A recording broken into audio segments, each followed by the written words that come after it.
এইবার আমরা চলে আসব মার্কেটে এই স্ট্রাকচারগুলো যে তৈরি হয়, যেই স্ট্রাকচারের মধ্যে আসলে এই লিকুইডিটিগুলো তৈরি হবে, কিভাবে তৈরি হবে আমরা দেখব।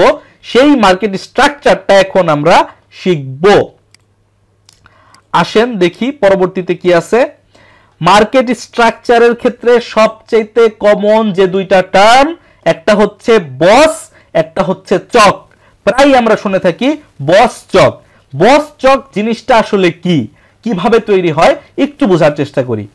বস জিনিসটা খুবই সিম্পল, একদম মানে পানির মতো সিম্পল। বিষয়টা হচ্ছে আমরা তো ইতিমধ্যে হাই এবং লো বুঝি, তাই না? আমরা ইতিমধ্যে যা শিখেছি তাতে সুইং এর হাই কোনটা, সুইং এর লো কোনটা, এটা আমরা খুব ভালোভাবে বুঝি। তো যখন একটা ট্রেন্ড ক্রিয়েট হয় এবং এক্সিস্টিং হাইটাকে ব্রেক করে মার্কেট প্রাইস উপরের দিকে ওঠে, তখন সেটাকে বলে ব্রেক অফ স্ট্রাকচার। এইখান থেকে যে উপরের দিকে উঠেছিল এবং নিচের দিকে নেমেছিল, এই যে পুরো একটা অংশ, এই পুরো অংশটাকে বলা হয় স্ট্রাকচার। এবং যখন এই স্ট্রাকচারটাকে ব্রেক করে মার্কেট উপরের দিকে বেরিয়ে যায়, তখন তাকে বলা হয় ব্রেক অফ স্ট্রাকচার। আপাতত এতটুকুই জানেন। মার্কেট স্ট্রাকচারের ডেপথে যখন যাব, তখন ব্রেক অফ স্ট্রাকচারের ব্যাকএন্ডের যে লজিকগুলো আছে, কি হলে ব্রেক অফ স্ট্রাকচার কনসিডার করা যাবে আর কি হলে ব্রেক অফ স্ট্রাকচার কনসিডার করা যাবে না, সেটা আমরা দেখব। ব্রেক অফ স্ট্রাকচার যদি ডাউন ট্রেন্ডের ক্ষেত্রে হয়, তাহলে কিভাবে হবে? এই যে লো হাই তৈরি করে করে করে করে মার্কেট নিচের দিকে নামতেছে। যখন মার্কেট এই নিচের দিকে নামার একটা লো পয়েন্টকে ব্রেক করে আরো নিচের দিকে নেমে যাবে, তখন একটা বস কমপ্লিট হবে। শুধু এইটুকু খেয়াল রাখেন, আপ ট্রেন্ডের ক্ষেত্রে যেহেতু স্ট্রাকচারটা উপরের দিকে ব্রেকআউট করে বেরিয়ে যায়, সেই কারণে বসগুলো সবসময় হবে সুইং এর উপরের দিকে। আপ ট্রেন্ডের ক্ষেত্রে বসগুলো হবে সুইং এর উপরের দিকে। তাহলে কি হবে ডাউন ট্রেন্ডে? ডাউন ট্রেন্ডে ঠিক তার উল্টা। ডাউন ট্রেন্ডে আলটিমেটলি স্ট্রাকচারগুলো নিচের দিকে ব্রেকডাউন করে করে নিচে চলে যাবে, যেই কারণে আমাদের স্ট্রাকচারগুলোর ব্রেকডাউনটা হবে নিচের দিকে, ফলশ্রুতিতে বস মার্কিং হবে নিচের দিকে। ব্রেক অফ স্ট্রাকচারের পরে যেটা আছে সেটা হচ্ছে change of character. Change of ক্যারেক্টারের মানে হচ্ছে ট্রেন্ড রিভার্সাল। আমরা 23 নাম্বার ক্লাসে শিখেছিলাম না যে সুইং তৈরি করে করে করে করে মার্কেট নিচের দিকে নামতেছে, নিচের দিকে নামার পরে লাস্ট সুইং এর দিকে আমরা দেখেছিলাম আরএসআই তে ডাইভারজেন্স ক্রিয়েট হয়, তারপরে মার্কেট প্রাইস সুইং উপরের দিকে তৈরি করে আবার ঘুরে উপরের দিকে ওঠা শুরু করে। ঠিক সেম স্ট্রাকচারটা এখানে একটু খেয়াল করেন, এখানে সেম জিনিসটাই ড্র করা আছে। মার্কেটের প্রতিটা সুইং আস্তে আস্তে নিচের দিকে নামতে নামতে হঠাৎ করে একটা সুইং তার প্রিভিয়াস হাইকে ব্রেক করে উপরের দিকে উঠে গেল। এইটাকেই বলে চেঞ্জ অফ ক্যারেক্টার। তার মানে ব্রেক অফ স্ট্রাকচার হচ্ছে ট্রেন্ড কন্টিনিউশন প্যাটার্ন। অর্থাৎ এখানে খেয়াল করেন, ব্রেক অফ স্ট্রাকচার যখন ঘটতেছে তখন স্টকটা উপরের দিকেই উঠতেছে। আবার ডাউন ট্রেন্ডের ক্ষেত্রে যখন ব্রেক অফ স্ট্রাকচার ঘটতেছে, প্রাইস কিন্তু নিচের দিকেই যাচ্ছে। তার মানে বস মানেই হলো ট্রেন্ড কন্টিনিউশন। আর চক মানে কি? চক মানে হচ্ছে ট্রেন্ড রিভার্সাল। ডাউন ট্রেন্ড থেকে আপ ট্রেন্ডে ঘোরার সময় চক তৈরি হয়, ঠিক তেমনি ভাবে আপ ট্রেন্ড থেকে ডাউন ট্রেন্ডে ঘোরার সময় উপরের দিকে চক তৈরি হবে। তো চকের ক্ষেত্রে যেটা একটা জিনিস খেয়াল রাখতে হবে, যে এই কোনো বস কিন্তু চক হবে না। কারণ কি? মার্কেট প্রাইস এই যে নিচের দিকে নামতেছে নিচের দিকে নামতেছে, নিচের দিকে নামার সময় ইন্টারনাল ছোট ছোট স্ট্রাকচার তৈরি করতে পারে। যেমনটা দেখেন, এইখানে এই যে উপরের দিকে উঠে একটা সুইং তৈরি করলো, পরবর্তী সুইংটা এখানে ব্রেক করলো, এটা কিন্তু একটা বস, এটা কিন্তু একটা ব্রেক অফ স্ট্রাকচার। কিন্তু এটা চেঞ্জ অফ ক্যারেক্টার হবে না, কারণ যতক্ষণ পর্যন্ত না প্রিভিয়াস হায়ার টাইম ফ্রেমের হাই পয়েন্টটাকে ব্রেকআউট করে উপরের দিকে উঠতেছে, ততক্ষণ পর্যন্ত চক হবে না। এখানে আমাদের একটা প্রশ্ন আসা উচিত আপনাদের মধ্যে থেকে, সেটা হচ্ছে এই যে সুইংগুলো তৈরি হয়ে হয়ে নিচের দিকে আসবে এবং উপরের দিকে যাবে, আপনি বলতেছেন যে মার্কেটে এইখানে একটা সুইং তৈরি করলো, ব্রেকআউট করে উপরে উঠে গেল, এটা বস। ভালো কথা, বুঝলাম, যেহেতু একটা স্ট্রাকচার ব্রেক করছে এই কারণে ব্রেক অফ স্ট্রাকচার হিসেবে আমরা বস লিখলাম। কিন্তু এইটা যে ইন্টারনাল স্ট্রাকচার আর এই উপরেরটা যে এক্সটার্নাল বা মেইন স্ট্রাকচার, সেটা আমরা বুঝবো কি করে? যেমন এইখানে একটা লম্বা দাগ দিছেন, বাট এর মাঝখানে আরো 3টা দাগ আছে, মানে এইখানে আরো 3টা সুইং আছে। এখন রিয়েল মার্কেটে আমরা যখন যাব, যখন আমরা বস এবং চক মার্ক করব, আমরা তো কনফিউজড হয়ে যাব যে এই 3টার মধ্যে আমরা বস চক মার্ক করব নাকি এই বড়টাকে ধরে ধরে বস চক মার্ক করব। এটা খুবই গুরুত্বপূর্ণ এবং ক্রিটিক্যাল একটা প্রশ্ন, যেই প্রশ্নটার অ্যান্সার বোঝার জন্য আমাদেরকে আসলে মার্কেট স্ট্রাকচার শিখতে হবে। যেমন দেখেন এই যে আপনার যে প্রশ্নটা আমি বললাম, সেম মার্কেটে তো কোনো স্টক স্ট্রেট এইভাবে সরল রেখার মতো উঠে না, স্ট্রেট এইভাবে সরল রেখার মতো নামেও না। সে কি করে, ইন্টারনালি এরকম আপ ডাউন করে করে তারপরে মুভ করে।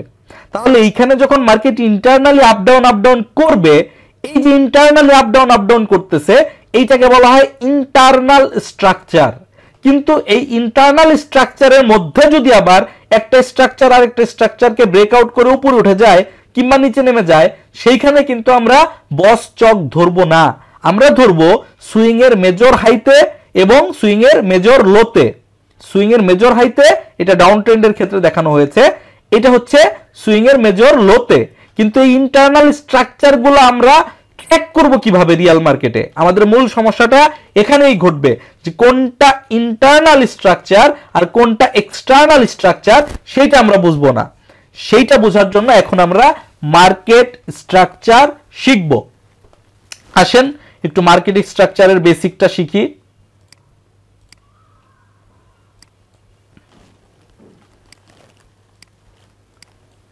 এই হচ্ছে আমাদের মার্কেটের হাই লো মার্ক করার প্রসেস। আমি আবারও বলে রাখছি, মার্কেট স্ট্রাকচারের আরো ফেজ আছে। আপনাদের এই ক্লাসটার পরে আরো একটা ক্লাস আসবে যেখানেও আমরা মার্কেট স্ট্রাকচারই শিখব। আজকের ভিডিওতে আমরা বেসিক মার্কেট স্ট্রাকচার শিখব এবং আগামী ক্লাসে আমরা অ্যাডভান্স মার্কেট স্ট্রাকচার শিখব। এবং এই দুইটা ক্লাস যখন কমপ্লিট হয়ে যাবে তখন মূলত আপনি মার্কেট স্ট্রাকচার প্ল্যান করতে পারবেন বা মার্কেট স্ট্রাকচার নিজে নিজে চার্টের মধ্যে ড্রয়িং করতে পারবেন। আসেন মার্কেট স্ট্রাকচারের মধ্যে পজিশনিং গুলা কিভাবে হয়, বস কোথায় মার্ক করতে হয়, চক কোথায় মার্ক করতে হয় সেটা একটু বুঝি। ধরেন এই স্টকটা বা এই স্টকটার প্রাইস নিচের থেকে আস্তে আস্তে আস্তে আস্তে করে উপরের দিকে উঠতেছে। যখন কোনো স্টক সুইং এর একটা হাই তৈরি করে নিচের দিকে আসবে তখন আমরা ওই হাই পয়েন্টে বস মার্ক করব, বস মার্ক করব। এবার আপনাদের একটা প্রশ্ন আসতে পারে এখানে যে আপনার এইখানে দাগের মাঝখানে বস এইভাবে কিভাবে লিখছেন? নরমালি আমরা কি করি, আমরা এইভাবে একটা দাগ দেই, দাগ দেওয়ার পরে যদি এই দাগের উপরে কোনো কিছু লেখার প্রয়োজন পড়ে তাহলে আমরা এই যে টিতে ক্লিক করে এইভাবে BOS লিখি, তাই না? পরে এটাকে আবার ধরে নিয়ে সরিয়ে এখানে বসাই। কিন্তু আপনার প্রত্যেকটা লেখার মাঝখানে দেখা যাচ্ছে বস লেখা, দুই দিকে দাগ দেওয়া। এইটা কিভাবে ডিজাইন করছি সেটা আমি আপনাদেরকে একটু দেখাই। এই যে দাগের আইকনটা নিলেন, এখান থেকে নিতে পারেন, এই যে এখান থেকে প্রথমটা এই যে দাগ দিলেন। যখন আপনি এই দাগটা দিবেন, দাগটা দেওয়ার পরে সেটিংসে যাবেন। আমি কিন্তু ট্রেডিং ভিউতে দেখাচ্ছি, এই কাজটা আপনারা ট্রেডিং ভিউতে করতে পারবেন। স্টক নাওতে এই মুহূর্তে এই ফিচারটা নাই, সেইখানে আপনি ম্যানুয়ালি দাগ দিয়ে ম্যানুয়ালি বস লিখতে পারেন। এই ক্ষেত্রে অ্যানালিসিসে কোনো ভুল হবে না, এটা শুধুমাত্রই সৌন্দর্য বর্ধন করে। সো এটা নিয়ে টেনশন হওয়ার কোনো কারণ নাই। আমি তারপরও যেটা করছি আপনাদেরকে সেটা দেখিয়ে দিচ্ছি। আপনি এই দাগটা দিয়ে দাগের সেটিংস অপশনে যাবেন, এরপর টেক্সট অপশনে যাবেন। টেক্সট অপশনে গিয়ে এখানে লিখবেন BOS। এখানে আপনি সাইজ ছোট বড় করতে পারেন, কালার এই যে দেখেন সাইজ যদি ছোট বড় করেন তাহলে এই যে বস লেখাটা ছোট কিংবা বড় হয়ে যাবে। এরপর যদি কালার লাল করতে চান লাল করলেন, বা আপনি সবুজ করতে চান সবুজ করলেন। করার পরে আপনাকে যেটা করতে হবে এই টেমপ্লেট অপশনে ক্লিক দিবেন, ক্লিক দিয়ে সেভ অ্যাজ। সেভ অ্যাজ দেওয়ার পর আপনি সাপোজ নাম দিতে চাচ্ছেন BOSS বস, সেভ করে দিলেন, কেটে দিলেন, এইটাও ডিলিট করে দিলেন। এইবার যখন পরবর্তীতে আপনি আবার দাগ দিতে যাবেন, এই যে আপনি দাগ দিলেন, দাগ দেওয়ার পর প্রথমেই দেখবেন এইরকম একটা বক্স করে টেমপ্লেট অপশন আসছে, এইখানে ক্লিক করবেন। আপনি একটু আগে যে BOSSটা সেভ করছেন ক্লিক করবেন, দেখবেন এই যে BOS সেই যে জিনিসটা আপনি তৈরি করেছিলেন সেই লেখাটা এখানে চলে আসবে। যদি আপনার প্রবলেম হয়, আমি যেটা করেছি এই গত 2 মিনিটের ভিডিওটাকে প্লেব্যাক করে আরেকবার দেখেন, বুঝতে পারবেন যে কিভাবে এই কাজটা করতে হয়। এটা খুব একটা গুরুত্বপূর্ণ জিনিস না, তাই এটা নিয়ে আর বেশি সময় নষ্ট করছি না। মার্কেট স্ট্রাকচার, মার্কেট প্রাইস নিচের থেকে আস্তে আস্তে উপরের দিকে উঠলো, যে হাইটা তৈরি করলো সেই হাইতে আমরা বস মার্ক করব। আবারও বলছি, সেই হাইতে আমরা বস মার্ক করব। বস মার্ক করা আর বস হওয়া দুইটা কমপ্লিটলি ডিফারেন্ট দুইটা জিনিস। সো কখনোই বস হাই তৈরি করলেই সেটা বস এইটা বলা যাবে না। যখন একটা সুইং হাই তৈরি করবে আমরা সেইখানে বস মার্ক করব, এই যে মার্ক করলাম এবং এটা হাই, তাই এখানে আমরা হাই লিখলাম। এরপর মার্কেট রিট্রেস করবে। রিট্রেস কত দূর পর্যন্ত করতে পারে সেটা জানার জন্য আমরা প্রাইস অ্যাকশনে ফিবোনাচি রিট্রেসমেন্টের ক্লাস করেছি না, ওইখানে আমরা দেখেছি যে 618 এর আশেপাশে হচ্ছে গোল্ডেন জোন, ওই জোন থেকে কিভাবে রিট্রেস করার সময় মার্কেট প্রাইস পুল ব্যাক করে আবার উপরের দিকে ওঠে। তাহলে এইখানে নিচে নামার সময় কত দূর পর্যন্ত নামতে পারে ইনিশিয়ালি সেটা বোঝার জন্য আমরা ফিবোনাচি রিট্রেসমেন্টটা ইউজ করব। এরপর নিচে নামার পর মার্কেট প্রাইস ধরেন আবার উপরে ওঠা শুরু করলো। উপরে উঠতে উঠতে যখন এই বস মার্ক করা জায়গাটাকে ব্রেকআউট করবে, এই ব্রেকআউটটা ক্যান্ডেলের বডির ক্লোজিং দিয়ে করতে হবে। অর্থাৎ এইখানে যে ক্যান্ডেলটা তৈরি হবে সেই ক্যান্ডেলটার বডি হইতে হবে যে আমাদের এই বস এরিয়াটাকে উপরের দিকে উঠে মানে ব্রেক করে ফেলছে। এইখানে সুইং এর যেই বস লেভেলটা থাকবে সেটা উইক দিয়ে করলে হবে না।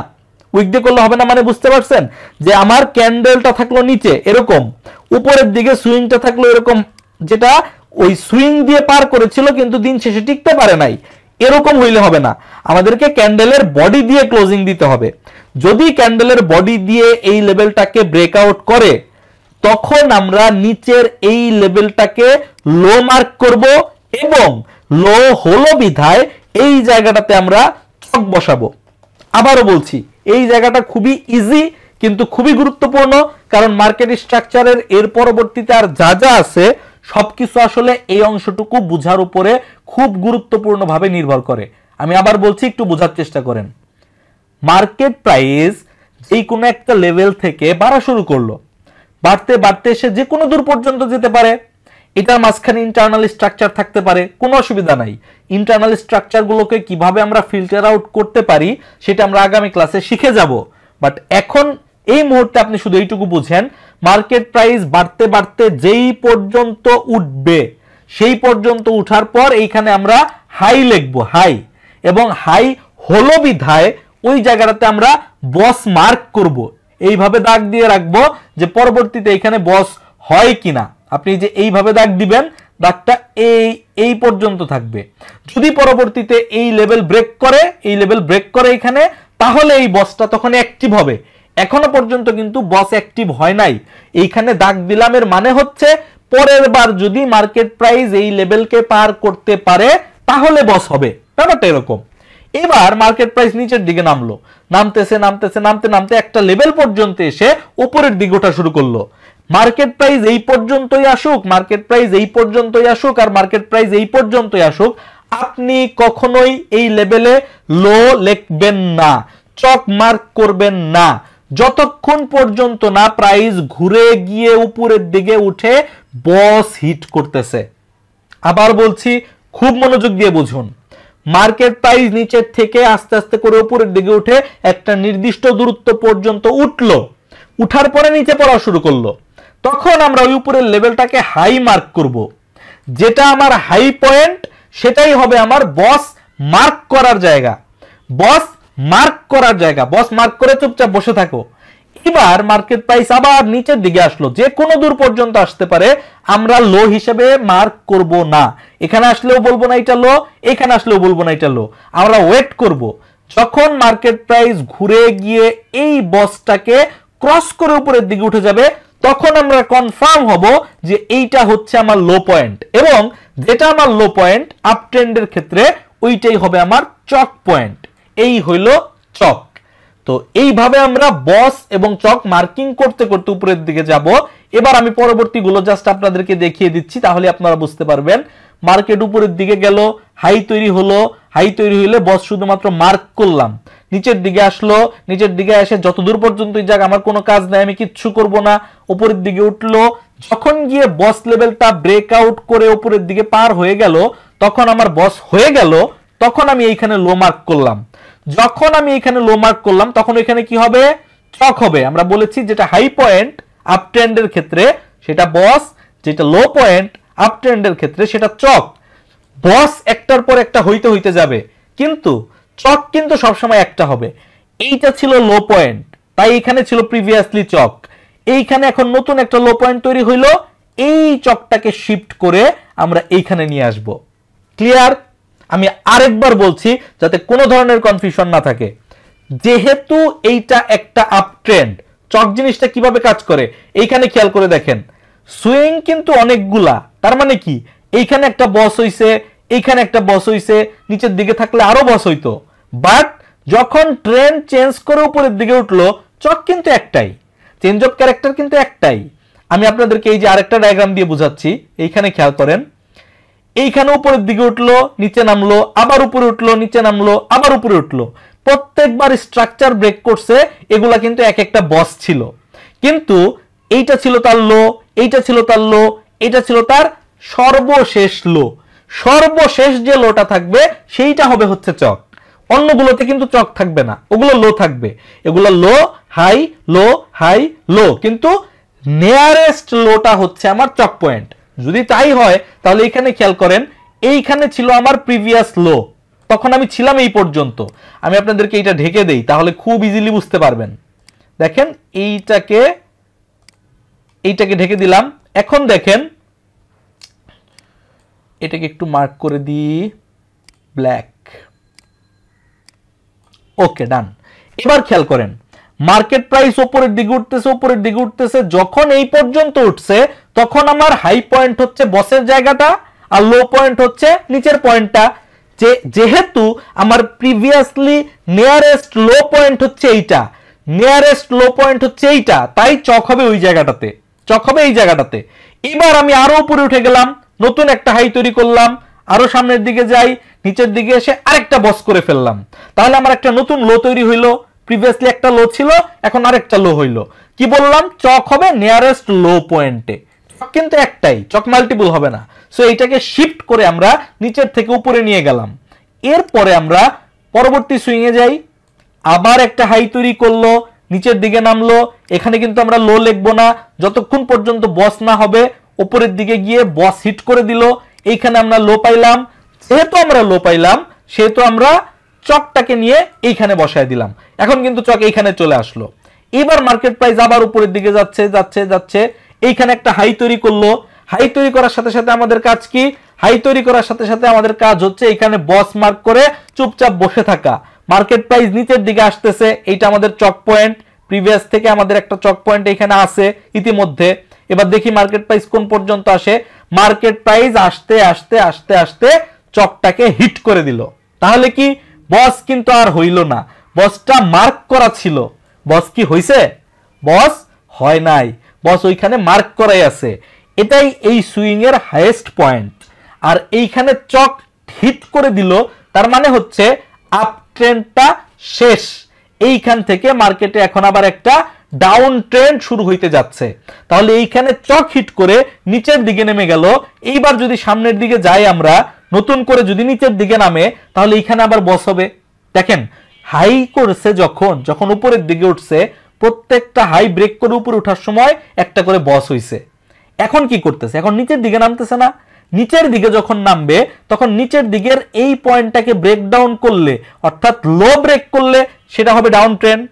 আমি আবার দেখাচ্ছি, ধরেন আমরা আপ ট্রেন্ড আর ডাউন ট্রেন্ড কিভাবে শিখছি, এই হচ্ছে আমাদের আপ ট্রেন্ড, এই এই এই এই এই এটা হলো একটা আপ ট্রেন্ড, তার মানে আপ ট্রেন্ড হওয়ার সময় প্রতিটা সুইং এর হাই, এটা তো হাই পয়েন্ট, হাই ব্রেক করে করে উপরের দিকে উঠবে, অর্থাৎ প্রত্যেকটা হাই ব্রেক করার সময় চক এই বস হবে। আবার যখন আমরা নিচের দিকে নামবো, যখন আমরা ডাউন ট্রেন্ডে থাকবো, এই হচ্ছে ডাউন ট্রেন্ড, রাইট, তাহলে এইটা লো, এইটা হচ্ছে হাই, এইটা লো, এটা হচ্ছে হাই, তাহলে এবার প্রত্যেকটা লো ব্রেক করে করে নিচের দিকে নামবে, এই লোটা একবার ব্রেক করতে হবে, এই লোটা একবার ব্রেক করতে হবে, এর পরবর্তী যদি লো থাকে সেই লোটা ব্রেক করতে হবে, এইটা হবে আমার বস। আপ ট্রেন্ডের ক্ষেত্রে সুইং এর হাই পয়েন্টে হবে বস, ডাউন ট্রেন্ডের ক্ষেত্রে সুইং এর লো পয়েন্টে হবে আমার বস। তাহলে এইটা যদি আমরা খেয়াল করি, এটা সরিয়ে দিচ্ছি, এটা সরিয়ে দিচ্ছি, দেখেন এই যে নিচের দিকে নামলাম, আমি হাইগুলো উঠিয়ে দেই তাহলে আপনাদের মধ্যে আর কোনো কনফিউশন থাকবে না, আমি এগুলো সব উঠিয়ে দিচ্ছি। ওকে, এইখানে আমার চক হইলো, রাইট, এইখানে আমার চক হওয়ার পরে মার্কেট প্রাইস উপরের দিকে উঠতেছে, উঠতে দেন উঠতে দেন, যেই পয়েন্টে আমার চক হয়ে একটা পয়েন্ট ক্রিয়েট করলো, এটা তো আমার লোয়েস্ট পয়েন্ট, তাই না, এটা হাইয়েস্ট পয়েন্টের পরে এইটা আমার লোয়েস্ট পয়েন্ট, তাহলে লোয়েস্ট পয়েন্টে আমি এবার বস মার্ক করব, যেহেতু এটা ডাউন ট্রেন্ড, যেহেতু এটা ডাউন ট্রেন্ড, আবারও বলতেছি আপ ট্রেন্ড ছিল বিধায় হাই পয়েন্ট যেটা তৈরি হয়েছিল সেটাই হচ্ছিল আমার বস মার্ক করার জায়গা। যেহেতু এটা ডাউন ট্রেন্ড, লো পয়েন্ট যেটা হবে সেটা হচ্ছে আমার বস মার্ক করার জায়গা। বস মার্ক করে চুপচাপ বসে থাকবো। এই যে উপরের দিকে উঠতেছে, এটা এই পর্যন্ত উঠতে পারে, এই পর্যন্ত উঠতে পারে, এই পর্যন্ত উঠতে পারে। যত দূরই উঠুক না কেন, যতক্ষণ পর্যন্ত উপরে উঠে নিচের দিকে নেমে এসে এই বসটা হিট না করতেছে ততক্ষণ পর্যন্ত কিন্তু এখানে আমরা হাই লিখবো না। আগের বার কি করছিলাম? আগের বার ঠিক তেমনি ভাবে যতক্ষণ পর্যন্ত নিচে ঘুরে এসে উপরে গিয়ে বস হিট করতেছিল না ততক্ষণ পর্যন্ত আমরা এই লোটা লিখতেছিলাম না। এবার একই নিয়ম ফলো করে, যেহেতু ডাউন ট্রেন্ড, যতক্ষণ পর্যন্ত এই লোটা বিওএসটাকে কমপ্লিট না করতেছে ততক্ষণ পর্যন্ত এখানে আমরা হাই লিখবো না। যখন কমপ্লিট করে ফেলবে তখন এইখানে আমরা হাই লিখবো এবং যেই লেভেলটা আমার হাই সেই লেভেলটাই হয়ে যাবে আমার চেঞ্জ অফ ক্যারেক্টার। কেন হইল? কারণ কি, এটা ডাউন ট্রেন্ড। যদি একটা হায়ার হাইকে ব্রেকআউট করে উপরের দিকে উঠতে পারে তাহলেই সেটা চেঞ্জ হয়ে যাবে, ক্যারেক্টারটা চেঞ্জ হয়ে যাবে, ডাউন ট্রেন্ড থেকে আবার পুনরায় আপ ট্রেন্ডে উঠে যাবে। যেভাবে এই যে ডাউন ট্রেন্ডের ক্ষেত্রে সুইং এর প্রত্যেকটা লো ছিল হচ্ছে চক, এখন এই ডাউন ট্রেন্ডের ক্ষেত্রে সুইং এর প্রত্যেকটা হাই হবে হচ্ছে চক।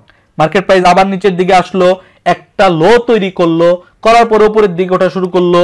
ওই লো পয়েন্টটাকে আমরা বস হিসেবে মার্ক করলাম, জাস্ট মার্ক করলাম, আর কিছু না। আবার মার্কেট প্রাইস উপরের দিকে উঠলো, উঠুক, এই পর্যন্ত যাইতে পারে, এই পর্যন্ত যাইতে পারে। যদি এইটা ব্রেক করে ফেলে তাহলে আবার চেঞ্জ অফ ক্যারেক্টার হয়ে মার্কেট আপ ট্রেন্ডে চলে যাবে। আচ্ছা, এই পর্যন্ত উঠলো, ভালো কথা। নিচে নামতেছে নামতেছে, এই যে বস পয়েন্ট হিট করে বস কমপ্লিট করে দিল। যখন বস কমপ্লিট করে দিল তখন আমার আরেকটা হাই পয়েন্ট তৈরি হইলো।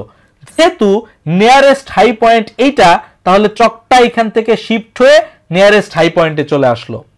আবার মার্কেট প্রাইস নিচের দিকে নামতেছে নামতেছে, এই পর্যন্ত নামছে, ওকে ফাইন। এই লো পয়েন্টে আমরা একটা বস মার্ক করব।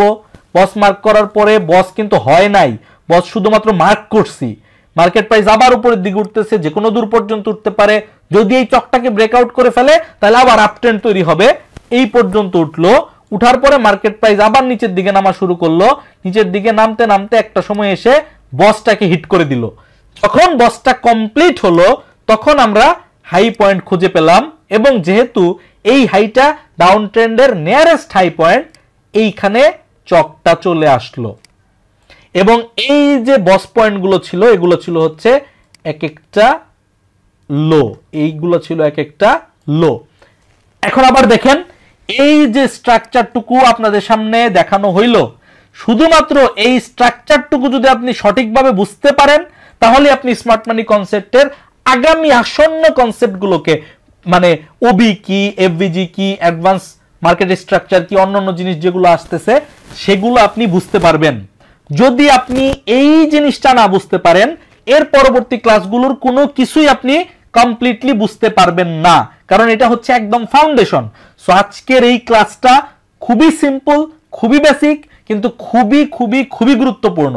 আজকের এই ক্লাসটা একাধিকবার রিপিট করেন যতক্ষণ পর্যন্ত না আপনি হাই, লো, বস, চক এই চারটা জিনিস মার্ক করা কনফার্ম হয়ে যাচ্ছেন, 100% ক্লিয়ার হয়ে যাচ্ছেন, ততক্ষণ পর্যন্ত ওবি কোথায় হয়, অন্য কোনো কিছু কোথায় হয় সেটা চিন্তা করা মোটেও উচিত হবে না।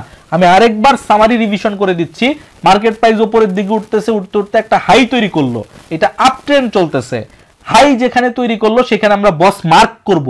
বস কিন্তু হয়ে যাবে না, বস এখানে শুধুমাত্র মার্ক করব। মার্ক করার পর মার্কেট প্রাইস নিচের দিকে যে কোনো দূর পর্যন্ত আসতে পারে, কত দূর পর্যন্ত আসতে পারে সেটা বোঝার জন্য আমরা ফিবোনাচি ইউজ করব, যেভাবে আমরা প্রাইস অ্যাকশনে শিখেছি। আসার পরে যখন রিভার্সাল ঘটবে, আমরা কিন্তু এখনো পর্যন্ত জানি না লো কোথায়, লো ধরবো না। যখন ব্রেকআউট, মানে বসটা ব্রেকআউট হয়ে যাবে ক্যান্ডেলের বডি দিয়ে, তখন আমরা এখানে লো মার্ক করব এবং যেই পয়েন্টটা আমার লো মার্ক হবে সেই পয়েন্টটাই হবে আমার চেঞ্জ অফ ক্যারেক্টার। সেই পয়েন্টটা হবে আমার চেঞ্জ অফ ক্যারেক্টার। কারণ আমরা কি জানি, আপ ট্রেন্ডে হায়ার হাই করে করে উপরের দিকে উঠতেছে, কোনো কারণে যদি তার প্রিভিয়াস লোটাকে ব্রেকডাউন করে ফেলে তাহলেই তো ট্রেন্ড চেঞ্জ হয়ে যাবে। এই কারণে নিয়ারেস্ট লোটা সবসময় হয় চেঞ্জ অফ ক্যারেক্টার। সেম ভাবে উপরে উঠলো, হাই তৈরি করলো, বস মার্ক করলাম, নিচে আসলো, লো দিব না, নিচের থেকে উপরে গিয়ে ব্রেক অফ স্ট্রাকচার করে ফেললো, এরপরে আমরা লো মার্ক করলাম। যখনই আমরা মাথায় রাখবেন, যখনই আমরা লো মার্ক করব তখন নিয়ারেস্ট লোটা হয়ে যাবে চেঞ্জ অফ ক্যারেক্টার। আবার উপরের দিকে উঠলো, উঠার পরে হাই মার্ক করলাম, বস মার্ক করলাম, নিচে নামলো, নিচে নামার পরে আবার উপরে গিয়ে বস কমপ্লিট করে দিল, মানে বস যখনই ব্রেকআউট করলো ওইটাকেই বলা হয় বস কমপ্লিট করে দিল। তখন আমরা এখানে নিচের দিকে লো মার্ক করলাম।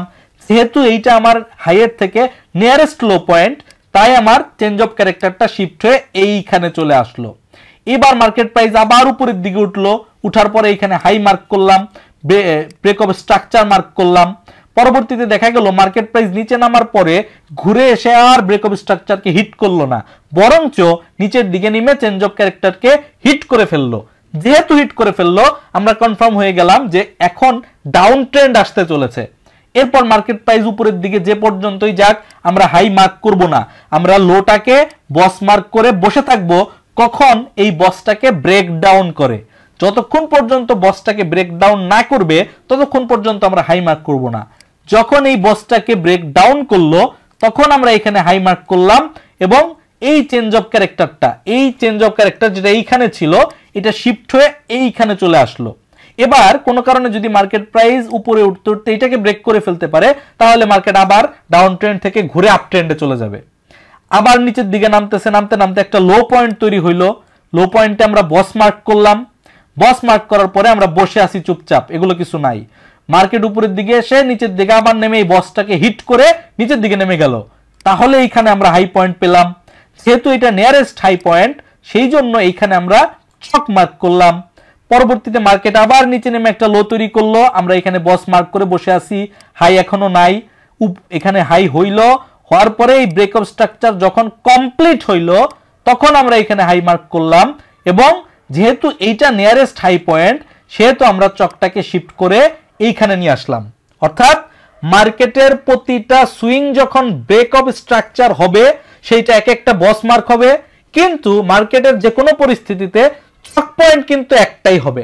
এখন যদি ঘুরে এসে এই মার্কেটের প্রাইসটা এইখান থেকে উপরে চক করে ফেলে, অর্থাৎ এইখান থেকে মার্কেট প্রাইস যদি এই চকটা উপরের দিকে ব্রেকআউট করে ফেলে, তাহলে কিন্তু এইটা আবার একটা আপ ট্রেন্ড তৈরি হবে এবং এইভাবে আমরা আপ ট্রেন্ডটাকে ফলো করতে থাকব।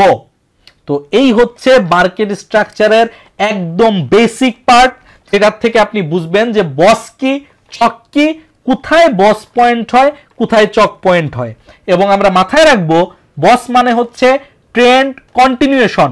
আপ ট্রেন্ডের সময় উপরের দিকে বস হতে হতে হতে হতে ট্রেন্ডটাকে কন্টিনিউ করতে থাকবে, ডাউন ট্রেন্ডের সময় নিচের দিকে বস হতে হতে ট্রেন্ডটাকে কন্টিনিউ করতে থাকবে। বাট চক হচ্ছে ট্রেন্ড চেঞ্জ বা ট্রেন্ড রিভার্সালের জন্য ব্যবহৃত হয় এবং এইটা চার্টের মধ্যে একটা পয়েন্টেই থাকবে। আপ ট্রেন্ডের সময় নিয়ারেস্ট লোতে থাকবে চক পয়েন্ট, ডাউন ট্রেন্ডের সময় নিয়ারেস্ট হাইতে থাকবে চক পয়েন্ট। এই যে জিনিসটা, এক নাম্বার আমাদের চারটা কাজ। মার্কেট স্ট্রাকচার মার্ক করার জন্য আমাদের কাজ হচ্ছে চারটা। প্রাইস উপরের দিকে উঠবে, আমরা এক নাম্বারে ওইখানে একটা হাই মার্ক করব, দুই নাম্বারে ওইখানে একটা বস মার্ক করে বসে থাকবো। এবার মার্কেট নিচের দিকে নেমে এই পর্যন্ত আসবে, কিছুই করব না। মার্কেট উপরের দিকে গিয়ে যখন দুইয়ে মার্ক করা বসটাকে ব্রেকআউট করবে তখন আমার তিন নাম্বার কাজ হচ্ছে লো মার্ক করব এবং চার নাম্বার কাজ হচ্ছে যেই জায়গাটাতে লো মার্ক করব সেই জায়গাটাতে চক মার্ক করব। এই যে চারটা কাজ আমি করলাম, প্রথমে হাই মার্ক করলাম, দ্বিতীয়তে বস মার্ক করলাম, এরপরে যখন বস কমপ্লিট হয়ে গেল তখন তিন নাম্বারে এসে লো মার্ক করলাম, চার নাম্বারে এসে লো পয়েন্টটাকে চক মার্ক করলাম। এই চারটা কাজ কমপ্লিট করলে যেই সাইকেলটা কমপ্লিট হইলো এটাকে বলা হয় মার্কেট স্ট্রাকচারের একটা সাইকেল। এই সেম ভাবে পরবর্তী যখন সুইং তৈরি হবে, এক নাম্বার কাজ হচ্ছে হাই মার্ক করা, দুই নাম্বার কাজ হচ্ছে বস মার্ক করা, তিন নাম্বার কাজ হচ্ছে চুপচাপ বসে থাকা যতক্ষণ পর্যন্ত বস কমপ্লিট না হয়। যখন বস কমপ্লিট হয়ে যাবে তিন নাম্বার কাজ হচ্ছে আমরা লো মার্ক করব এবং যেই পয়েন্টে লো মার্ক করব এই নিচের চকটাকে শিফট করে নিয়ে এসে ওই পয়েন্টে বসিয়ে দিব। অর্থাৎ আবারও চারটা কাজ করার পর আমার আরেকটা সাইকেল কমপ্লিট হবে। তার মানে এই চারটা কাজ মিলে যে অংশটুকু ক্রিয়েট হইলো এইটা হচ্ছে একটা মার্কেট স্ট্রাকচার। এরপর আবার চারটা কাজ করলে যখন এইখানে একটা সাইকেল কমপ্লিট হবে ওইটা হচ্ছে আরেকটা মার্কেট স্ট্রাকচার। এইভাবে এক একটা মার্কেট স্ট্রাকচার তৈরি করে করে করে করে মার্কেট উপরের দিকে যেতে থাকবে। এই হচ্ছে এই যে এখানে দেখানো হয়েছে যে জিনিসটা আপনাদেরকে একটু আগে বললাম, ওইটাকে আরো জুম করে 1 নাম্বার কাজ কি, 2 নাম্বার কাজ কি, এরপরে ওয়েট করব, বস হয়ে যাবে, তখন 3 নাম্বার কাজ হচ্ছে লো মার্ক করা এবং চক মার্ক করা। এইভাবে করে করে মার্কেট স্ট্রাকচারটা কমপ্লিট হবে। ডাউন ট্রেন্ডেরটাও আপনাদেরকে দেখানো হয়েছে যে ডাউন আপ ট্রেন্ডের ক্ষেত্রে সুইং এর হাই পয়েন্টগুলো ব্রেক করে করে উঠবে, ডাউন ট্রেন্ডের ক্ষেত্রে সুইং এর লো পয়েন্টগুলো ব্রেক করে করে যাবে। আপ ট্রেন্ডের ক্ষেত্রে নিয়ারেস্ট লোতে আমার চক পয়েন্ট থাকবে, নিয়ারেস্ট এটা যদি টপ হয় এটা তার নিয়ারেস্ট লো, এইখানে চক পয়েন্ট থাকবে। যখন এইটা হাই তখন নিয়ারেস্ট লো এইটা, এইখানে চক পয়েন্ট থাকবে। আর যখন ডাউন ট্রেন্ডের বেলায় চিন্তা করবেন, এটা হচ্ছে লো, নিয়ারেস্ট হাইতে চক পয়েন্ট থাকবে। যখন এইটা হচ্ছে লো, নিয়ারেস্ট হাই হচ্ছে আমার চক পয়েন্ট। যখন এইটা আমার লো, নিয়ারেস্ট হাই হচ্ছে আমার চক পয়েন্ট। ক্লিয়ার? তো এই হচ্ছে মার্কেটের বেসিক মার্কেট স্ট্রাকচার। আজকের ভিডিওতে এই পর্যন্তই থাকবে। এরপরের ভিডিওতে আমরা ইনডিউসমেন্ট এবং অ্যাডভান্স মার্কেট স্ট্রাকচার শিখতে চলেছি। তবে অবশ্যই আজকের ভিডিওটা কয়েকবার করে দেখবেন, এটাকে খুব ক্লিয়ার হতে হবে। এটা ক্লিয়ার হলেই আপনি অ্যাডভান্স মার্কেট স্ট্রাকচার শেখার জন্য প্রস্তুত হয়ে যাবেন। দেখা হচ্ছে আগামী ক্লাসে। সে পর্যন্ত সবাই প্র্যাকটিস করতে থাকেন। আল্লাহ হাফেজ, আসসালামু আলাইকুম।